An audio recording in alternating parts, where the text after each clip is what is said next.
California, and Mark Cuban was one of my assistants. Think about that. The billionaire Mark Cuban was working for me. And I remember that internet world had everything from communication to medicine to what they called micropayments. Back then, it wasn't even called e-commerce, but internet world was everything. And because it was everything, it was hard to really understand what was going on because nothing was segmented. So let's talk about this as we're moving forward. And I want to go to Ben real quick. How would you describe blockchain? And I hate to take something that should be so mundane and easy, but the internet was so easy to explain, but it really wasn't. How would you explain blockchain? Are we talking about where it is at the minute? I think it's really explain it to me. Pretend I'm your dad, which I'm probably the age of your father. How would you explain blockchain to me? I'm not sure my dad even understands what a database is, let alone a distributed one.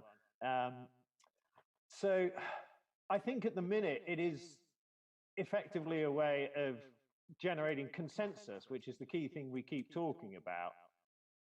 But it's totally up in the air as to what consensus we're doing. So in terms of when we talk about currency, it's getting an agreement on who owns what, who's given what to whom.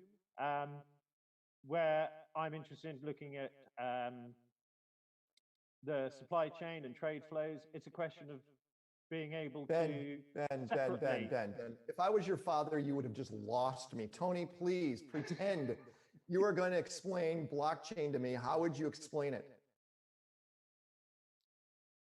Because I come from a consortium world with enterprise applications blockchain. So what I would say is it's a new way for companies or organizations to work together, whether it's sharing data or collaborating with data. And you can do a lot of things with that shared data and new way of collaboration. One of them is to provide finance. For example, you can use the data being circulated to provide finance with more trust. Tony, would your dad understand that? I hope so. David, I'm going to go to you. Make it easy. Come on, keep it simple. KISS principle. Yeah, so normally an organization would have a centralized database, which means they gather all the information and say this is the correct information. Blockchain would be the opposite to that. So there are many number of organizations that share the same information at the same time, and thereby they can all agree that this is the correct information. This also makes it possible to create what we can call uniqueness in a digital world. So you can have a unique dollar, for example, which represents like the physical world.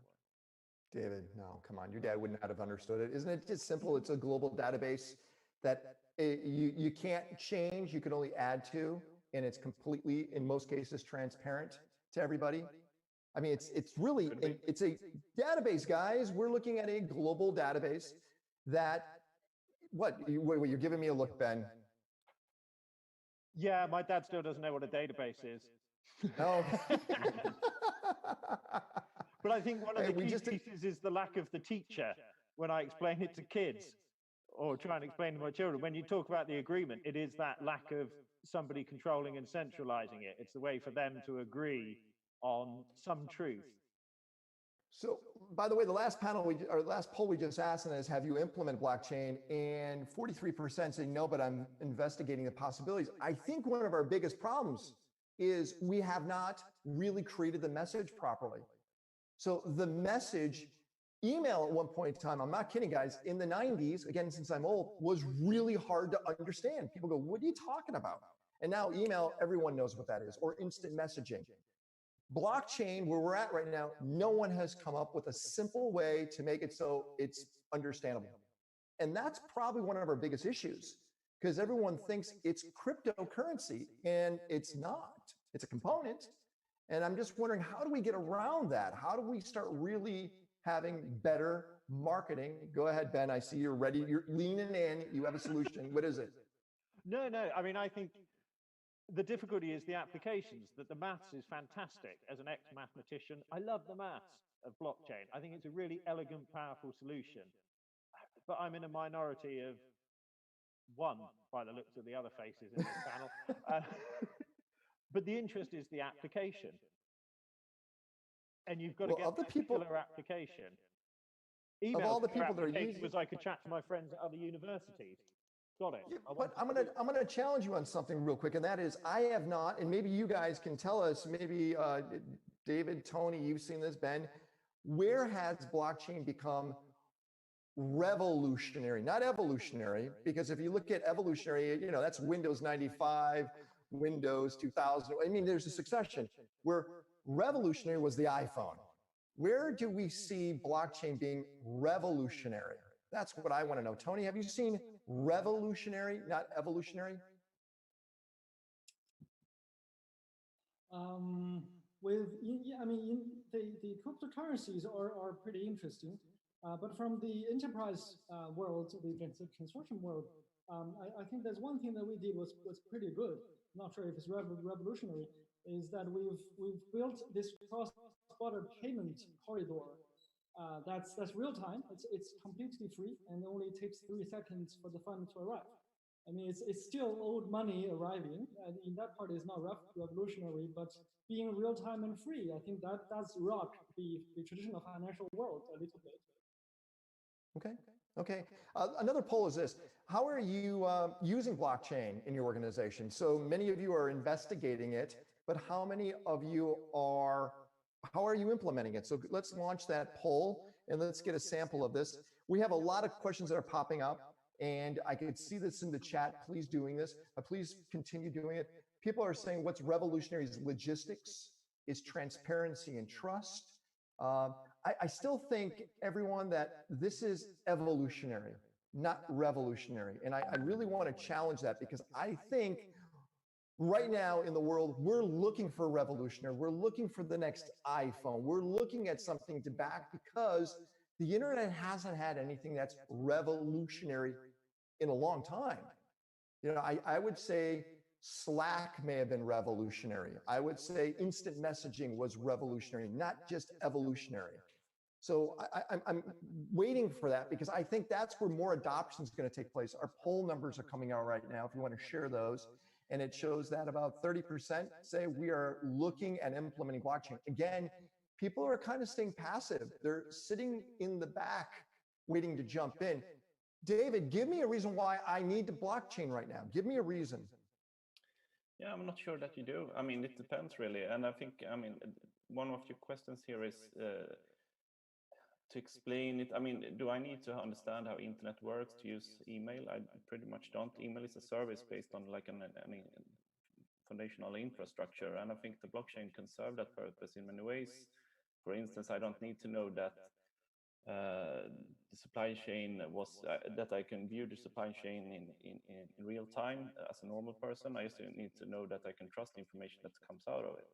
So if people, organizations, governments say that this is a good way to ensure information, then I guess that's something in there. But I think it's too early to say really if we're going to find something revolutionary here.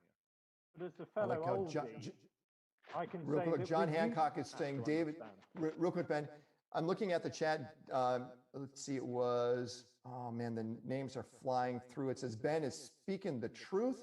Good job on that. I'm sorry about that. I mean, David speaking the truth. Ben, what were we going to say? I was going to say that I'm old enough to remember that back in the day, you did have to know how email worked. And I think that's where we are with blockchain. I used to set up and run email servers for myself, for companies, for organizations, every new project. That was part of the startup. Okay. Let's do this. I want to first tell everyone that we've had over 1,000 attendees on this. It's very exciting to see these numbers. I also want to remind everyone that this digital series, what we're doing, is adjunct to the big event that we'll be doing before the end of the year. So this is just a component of the Future Blockchain Summit that's taking place in Dubai later on this year. If you have a question, please put it inside the Q&A, which is on the bottom. And I'm going to read different questions that are out there. Here's one. Do we have any use cases for blockchain on the cloud in the financial industry? I'm going to go to Tony. Tony, in finance, tell me about where you see use cases when it comes to blockchain in the financial space. Yes, Ken. So with financial, we do have a few use cases with finance. We'll briefly mention a couple. One is we do have a supply chain finance application that we built this platform, and large enterprises can put their supply chain onto our blockchain. And in that way, all their suppliers will have a record on the blockchain of what they have supplied to the larger enterprise. And because many of the suppliers are in fact small, medium-sized enterprises, it's hard for them to get finance. And now with the blockchain and this receivable in hand, and the banks can come onto this platform and see this, registered on blockchain receivable they have in the hand and say, okay, it's real. And they will know who owes who, how much, and what, and when. And then the banks can make a financing decision based on this. So that's one. Another one is we're doing a cross-border trade finance platform that will bring banks from China and banks from overseas onto the platform, and we're going to have the buyer and the seller trading on the platform. And with all the logistics, the purchase order, the customs data on this platform to support, again, the bank's financing decisions. And if I can briefly mention the last one, we built this invoice management with the hospitals and the insurance companies. So when the patients pay for hospital services, the hospital will issue an invoice on the blockchain to the consumer. And with one click, the consumer can post that to the insurance company for claims processing. And because it's on the blockchain, it's unique and traceable. And claim decisions will be made on that. Let's do another poll, benefits of blockchain. Let's launch that poll. I want to go to Dave. It's very simple, benefits of blockchain. And I apologize to everyone out there if you're very, very deep in this space and you get it, and these are very basic questions, maybe for you, but I'm going to, again, specify that it isn't for the masses. And this is where the adoption point has not jumped as fast as we hoped, but this is where I think these polls help out too. David, the benefits. I mean, it depends really on what you're doing. If we take the land registry example where I work, we saw that some of the benefits were it's more resilient than other structures. It gives more transparency, and it lowers some transaction costs. So maybe the total process of a real estate purchase from the buying and selling to the registration would be like 1% cheaper for society. But if you scale that, that's a lot of money. But that's the evolutionary part of it, right? It's interesting. We're looking at our polls right now, and what people are saying, 39% are saying security, trust, and risk reduction is what they're saying. That's the number one, and then improving efficiency and saving time. So let me go now probably to the hardest of all these questions, and I think I've identified it, and I think you have too, and that is, why has the industry failed at marketing blockchain, specifically the message? Why has the industry failed? And I'm going to ask Mr. Mustache, Ben, what has happened here? Is it because it's all techies and no marketing people that are in the industry? There's a degree of that. I think it is a technical solution. I think to some extent it has succeeded in the sense that everybody knows they need to put blockchain in the title of their talks or in their presentations or in their strategy. Whenever you see a country bringing out a digital strategy, it has to have a blockchain component in it. Where it has struggled is taking these promising prototypes and actually turning them into something that's usable every day and has that really clear value proposition. And it only takes a couple of winners on that to catalyze everything else. I think great demos only take you so far. Great demos do take you so far, right? Every one of us are either coming out of the COVID time or we're already out of it. And I'm wondering, Tony, has any of your initiative changed in the blockchain space because of COVID-19? I mean, not. I mean, overall, all business development efforts have been paused for the past few months, although it's already started that's in April. But besides that, I mean, I see lots of new demand actually looking for blockchain. One thing I want to mention is the Chinese government did announce some new plans. This so-called new infrastructure with 5G, blockchain, AI, cloud, and all that. So the government is encouraging all these industries to grow, partially because of COVID-19. So we do see a gentle push from the government on that. Ben, is there an alternative to blockchain? Yeah, I mean, it's what we're doing at the minute. This is one of the things people always forget when they talk about who your competitors are. People are solving the problem you're trying to solve somehow. And at the minute, that's with centralized databases. That's the competition. That is the alternative. That's it, centralized databases. And I'm wondering, David, as we watch this thing called quantum supremacy, we know that Google, IBM has a quantum simulator that's being used by Microsoft and Google because they claim that they've reached quantum supremacy.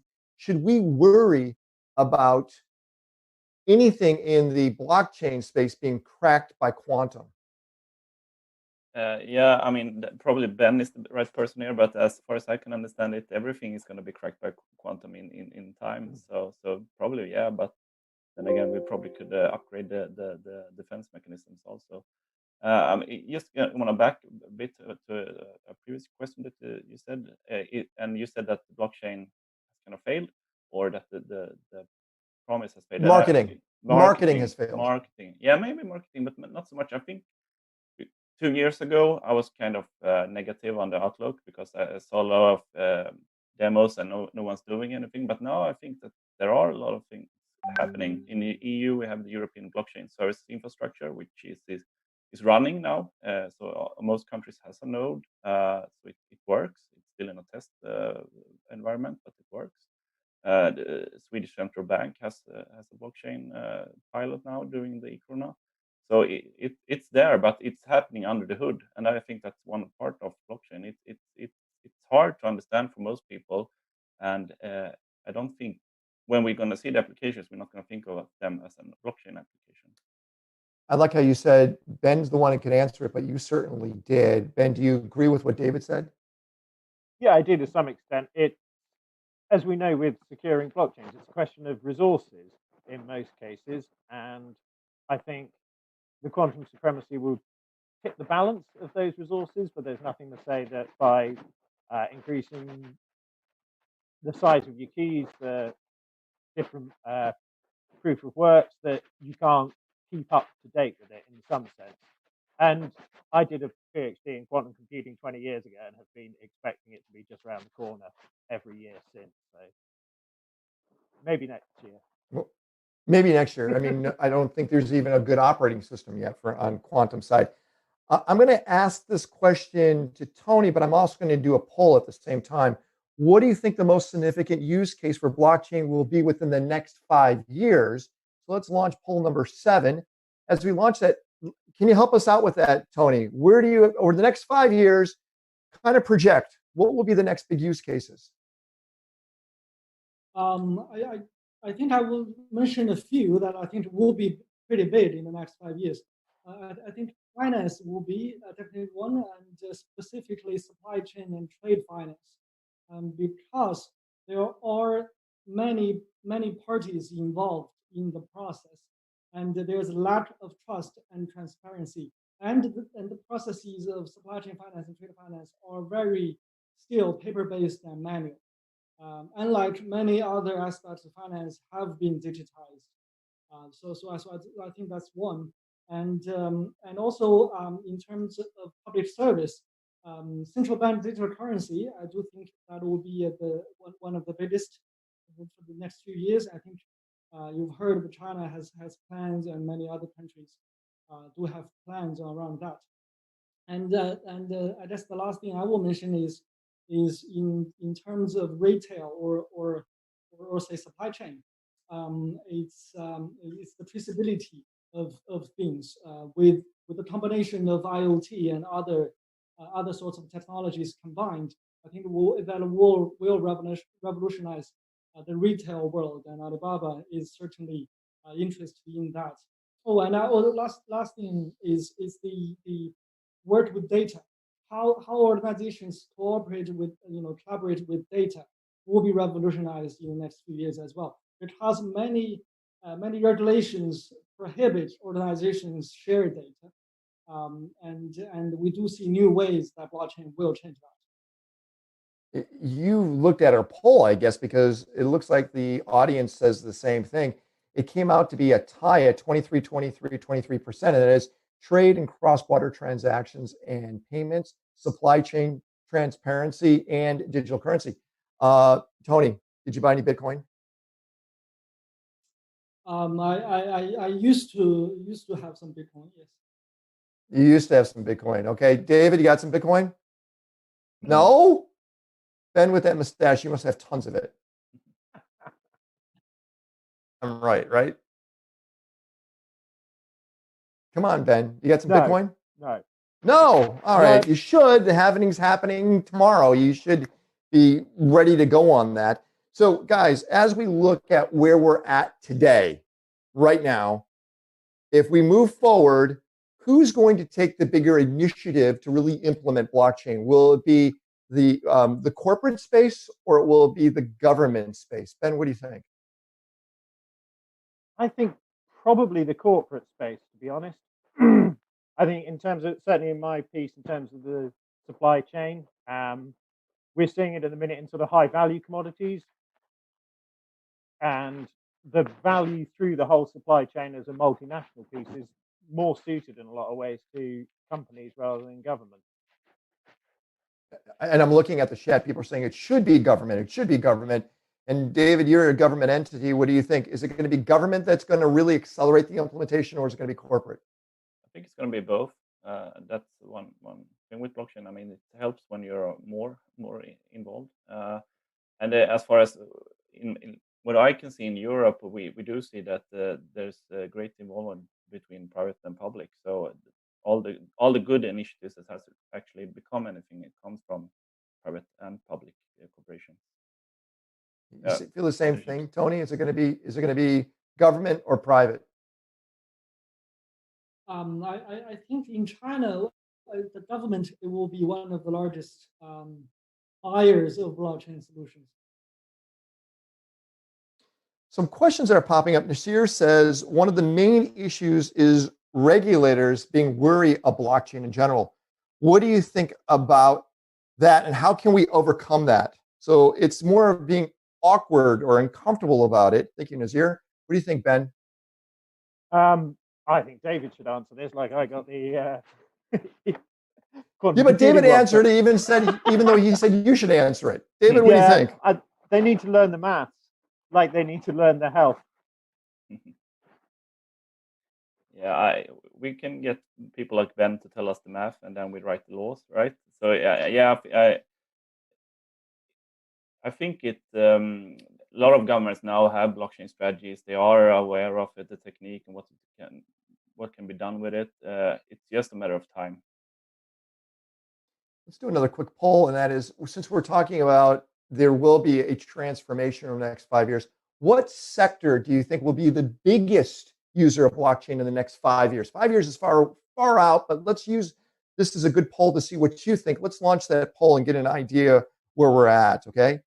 And hey, by the way, everyone that's sitting here wondering what we're doing this as often as possible, where we're sitting down with you virtually and utilizing Zoom to bring in the panelists and the people that will be participating in our in-person event before the end of the year in Dubai. Okay, so don't think this is just virtual. This is an adjunct. This is in addition to the giant, huge event, which is awesome to go to. It's one of my favorite in the whole world that we'll be doing before the end of the year. Dr. Marwan's going to join us a little later on, and we'll be talking about the halvening, which is taking place. I think it's tomorrow, so you can understand a little later on, so don't go away on that. Our poll numbers are out. I'm comfortable to say what sector, and it looks like it's almost a near tie between government, public sector, and finance. I believe in the finance side a lot. Matter of fact, I like to see it in finance. Tony, since that's all you do is really work in finance, $150 billion, that's what you're working under. How much of your company has moved into blockchain? Have you implemented across the board, or are you just doing small segments of the company in blockchain? Thanks, Ken. At Financial, we developed this this blockchain platform, and we offer this to our enterprise clients. So that's one part of business, and the other part of the internet finance business, payments, wealth management, insurance, credit, and all that. Those are not on the blockchain yet, and we don't, because one of the reasons is that we don't see blockchain supporting the large volume of transaction that Alipay has to process every day or every second, for that matter. That's one reason, and the other reason is it's a really collaborative effort to use blockchain. And now everything we have, not only at our organization but all across the board in finance, is centralized, systems, and we need a way to figure out how to change things. What I'd like to do is this, guys. Each one of you, I want to give you like 30 seconds. I want to peek into the future. And by the way, thank you guys for being part of this. It's really, really important for us to have this constant dialogue. I want you to project 1 year in the future, just 1 year, not far, and tell me, what do you see in 30 seconds where blockchain will be affecting our lives, our businesses, or our governments? Project yourself 1 year in the future. Let me go with David first. Okay, so in 1 year, I think the European blockchain service infrastructure will be running even more, and that will help transactions within Europe. So it will ensure a lot of the data that we do see cross-border. Today, we are all centralized in our country, so that will be something. Awesome. Tony, 1 year in the future. From our perspective, in the future, 3 industries will be very different. One is finance.